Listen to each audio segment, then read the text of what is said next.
I did about 20. It may not even have been 20. Ted Heller was a college sophomore when he enlisted in the Army Air Corps in May of 1942. This is a photo in flight, isn't it? Yes, it is.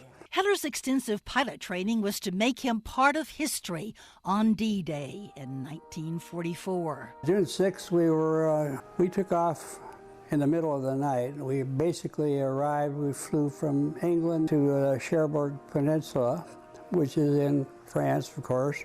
We dropped our troops at about 4 o'clock in the morning over Cherbourg. Did you run into much anti-aircraft fire? It was lit up.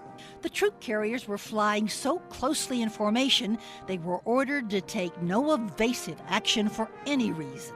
We were going into the final phase of it. I'm talking about maybe 30, 40 seconds before they're ready to jump.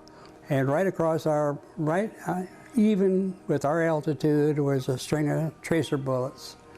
And you could see them flying by at night. And just as we got up to them, I thought, sure, this is it, I'm gonna die.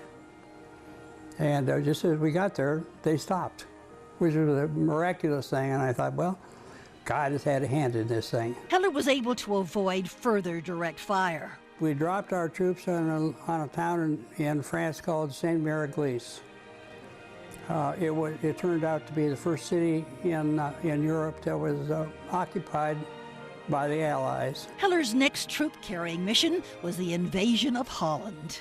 It was called Market Garden, and entailed dropping paratroops into Holland and capturing some key bridges which would have enabled a good flow of, again, material into that soft underbelly of Germany. The Market Garden mission has been immortalized in the book and movie A Bridge Too Far.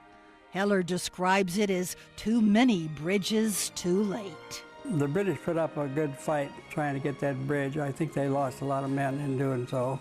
Heller attributes the failure of the mission to the dense English fog, which delayed the arrival of the second and third groups of paratroopers until it was too late. It did turn out to be an unsuccessful operation. The mission almost turned out to be ill-fated for Heller and his crew as well.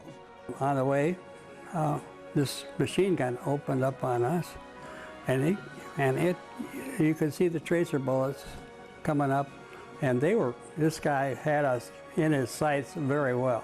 Although Heller's plane took 6 hits, it was the fog of the English Channel and the lack of a navigator that almost did him in.